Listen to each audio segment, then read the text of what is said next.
好，歡迎各位嚟到最新一集嘅傑出阿仙奴嗱，呢一集咧就製作喺啦歐冠4強次回合阿仙奴作客巴黎聖日耳門之前嘅錄影嚟嘅，咁啊幾個鐘頭前推出啦，咁啊短短地幾分鐘嘅節目啦。嗱，首先咧，如果你話睇翻啲操練嘅照片啦，阿仙奴球迷稍為安心一點嘅就係天巴係有復操嘅，卡拉菲奧利都係有嘅嚇。咁呢兩位球員咧，特別係天巴，大家都希望佢能夠夠 fit 正選上陣啦，因為巴黎條攻擊線太過強勁啦。而家睇落去咧，呢個 Ben White 嗰個狀態咧係令人擔心嘅。卡拉菲奧利亦都最起碼希望佢能夠放喺後備嗰度作為一個變招之用啦。咁喺上一場咧首回合啊，丹比利喺下半場嘅後半段咧傷出嘅嚇，咁啊據報道就話腿筋受傷，咦腿筋有冇咁快康復咧？但係見到佢都有復操㗎啦，但係最後唔知佢係正選定係後備啦。嗱咁好啦，講到啱啱週末嘅賽事咧，阿仙奴就全正選陣容咧，就竟然主場1-2輸俾般尼茅夫啦。其實聯賽係要爭3分嘅，老實講佢排正選陣容我冇異議嘅。根本上歐洲球會一週雙賽咧習慣咗㗎啦。咁問題喺個賽事途中，你因應嗰形勢嘅變化，你有冇作出一啲變化呢？或者我哋睇唔睇到你係有心下半場開始派遣一啲嘅唔係正選上陣嘅球員呢，去調動一下、調整一下個兵力呢？但係又唔係喎，1-1之後先至調走迪勤懷斯喎，85分鐘先再所謂嘅禁制換入3個球員啊，斯真高啊，同埋呢個嘅恩華利尼等等啊，史達寧啊。咁但係呢啲啊更加似一種咧樣板式嘅換人啫嚇，咁樣我就有啲不滿啊。對於嗰個場中嘅調動，咁巴黎聖日耳門嗰邊咧，佢哋就喺週末啦大副選啦，全副選上陣就作客史特拉斯堡，咁啊輸咗嘅。不過坦白講，我都講過嘅，對住史特拉斯堡咧，就算你全正選都未必贏到嘅。史特拉斯堡係要爭前3嘅位置喺法甲嗰度啊，咁啊爭呢個歐冠嘅席位。咁啊，而且史特拉斯堡本身下半季法甲攞嘅積分啦，喺2025年咧應該話仲要係高過巴黎聖日耳門嘅。OK， 講到嚟呢度咧，大家一定會詬病嗰個正選陣容啦。但係我哋要睇翻巴黎作客阿仙奴嘅首回合，其實佢哋唔單止少2日休息，唔單止要作客，甚至乎佢哋咧都係派正選11人上陣去對住尼斯，不過又係輸波嘅。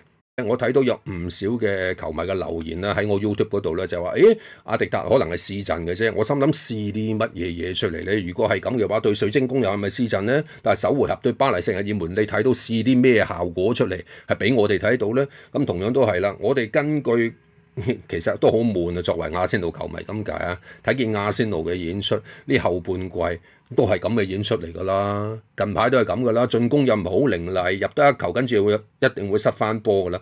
咁樣嘅狀況底下，咁你覺得會試啲咩出嚟咧？對般尼茅夫而去到呢一個嘅次回合作客巴黎有冇啲咩奇招出現咧？咁你話唔通係美連奴出任翻中鋒，咁啊點叫係一個奇招咧？係咪先？大家都知道㗎啦。OK， 咁最想講一件事情咧，就係啱啱睇完4強次回合嘅國際米蘭同埋巴塞隆拿嗰邊啦，俾我真係一個好觸動、好感動嘅感覺。其實兩軍咧都係雙皮盡起嘅，或者有好多傷兵根本就唔出得。巴塞隆拿一對集亞歷加西亞同埋基蘭馬田，比費力克可以有多啲選擇，都唔會揀佢兩個。但係佢對佢兩個信心十足嚇。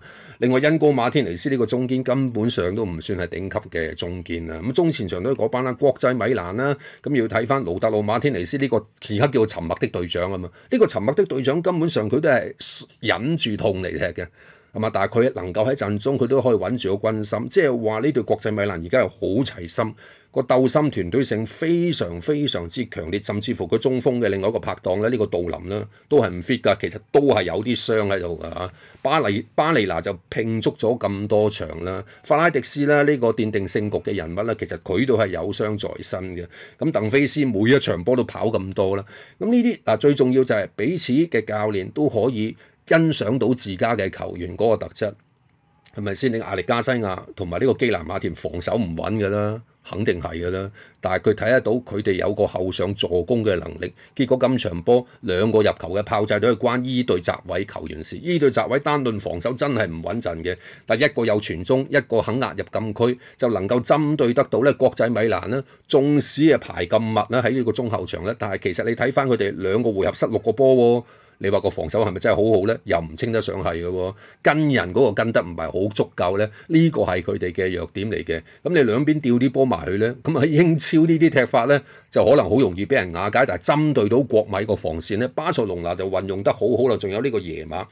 我想講啲咩嘢咧？就係用人不疑啦。其實阿仙奴陣中都係㗎，都係有啲球員其實你可以再加以利用嘅。理論上買人呢幾屆越嚟越加厚咗嘅陣容，就算有傷兵嘅話，你其實而家呢個陣容係可以提供嘅變化理應係好多嘅，尤其是左閘，如果你咁多選擇。呢幾個左閘球員其實大家嘅特色都唔一樣嘅，其實你唔使一定係左閘換左閘㗎。例如左閘你夠膽咪派泰亞尼上陣啦，你夠膽咪將呢個史基利或者施真高排喺呢個正選中場嘅位置嗰度咯，係嘛？其實會唔會個效果係冇咁好定係更加好呢？喺一啲嘅聯賽試過啦嚇，上半場派一啲比較多副選上陣，踢出嚟反而仲更加爽，仲更加簡潔嘅。例如對愛華頓嗰場嘅聯賽啦，雖然最後都係和波就加恩下半場咪換翻晒正選入嚟咧，連個勢都冇埋添。好啦，咁你話如果將施真高排喺中前場嗰度負責下排得唔得？你得嘅喎，巴黎聖日耳門嗰個空間咧，其實唔係話逼搶得咁緊要嘅，喺佢哋自己個中後場嚟講嚇。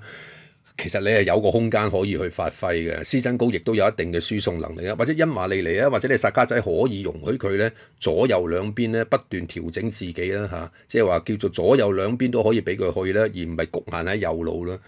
嗱咁即係話你施真高、泰亞尼或者甚至乎而家嘅恩華利尼啊，佢哋喺個踢法上面今時今日暫時咧都仲係有一個不足嘅地方嘅，但係佢哋亦都有一個好強烈嘅優勢優點喺度。嗱，點樣用好佢哋最好嗰方面咧，先至係最重要。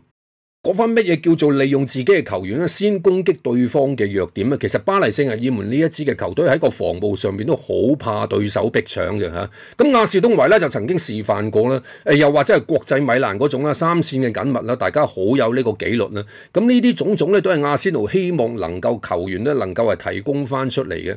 至於有啲巴打話，輸俾般尼茅夫試陣嘅啫，有啲係保留嘅安排。咁如果係嘅話，點解就唔派多啲嘅平時比較少正選上陣嘅球員去試一試呢？係咪先？唔通連呢一範都要收埋埋，唔俾對方嘅教練安力基知道？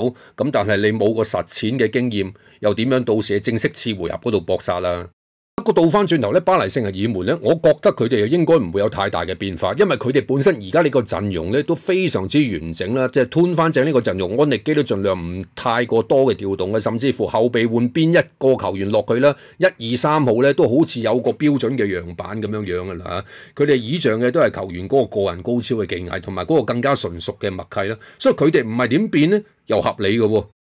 O.K. 如果你認為咧阿迪達係有保留嘅，係有啲隱藏嘅，咁我唯獨是望落去一個球員咯，呢個就係 Ben White 啦。嗱，因為 Ben White 啦，我覺得如果你真係要計嘅話咧，佢可能係未係100% fit，但係又唔係咁差嘅狀態嘅。不過驚嗰啲回身追截啊，嗰啲高速度嘅奔跑咧，驚容易係咪拉傷啊或者整親啊咁樣樣，所以稍作保留嘅啫。咁呢個球員，咁但係呢啲都係猜度嘅啫。咁另外一個咧就係奧迪哥特啦。嗱，奧迪哥特啦，佢上一場波行出球場咧，完咗場之後咧就一拐一拐嘅，到底有冇傷患咧？好似又話冇事啦。但係呢個球員我明嘅，大家似乎對於佢咧唔喺正選陣容當中咧，而家此時此刻咧就覺得唔係咁可惜嘅。但係佢仍然要喺陣中嘅，因為你計落去個陣容啦。嗱，萬一啊 Ben White 真係狀態唔好嘅嚇，萬一咁而呢個天巴又未趕及復出，嗱，你估下個右閘位，你覺得會邊個去踢啊？咁啊好大機會會係 Party 哥嘅咯喎。如果 Party 哥踢右閘，咁你得翻中場咧，就得翻迪勤懷斯一個即係常規。咁你奧隊如果都唔得嘅話，個側邊左右揾邊啲人夾啊？咁啊真係可能要史基利搭施真高嘅咯喎嚇，咁樣咧又多得滯嗰個改變，咁又太過冒險嘅，咁所以你要 Party 哥喺中場嗰度拍翻迪勤懷斯嘅話咧，咁首先要寄望右閘位天巴真係冇事，或者係 Ben White 咧根本佢係夠 fit 嘅，咁而奧迪哥特嗰個位咧，如果真係到時唔出得咧，咁樣都仲有價講。OK， 咁啊幾個鐘頭之後咧，一切就自有分曉嘅啦嚇。阿仙奴咧，我希望能夠踢到一場。叫做令人滿意嘅比賽啦，最低限度係咁啦。畢竟去到呢個4強，老實講都算係一個唔錯嘅成績嚟嘅。OK， 今集嘅節目時間就嚟到呢度。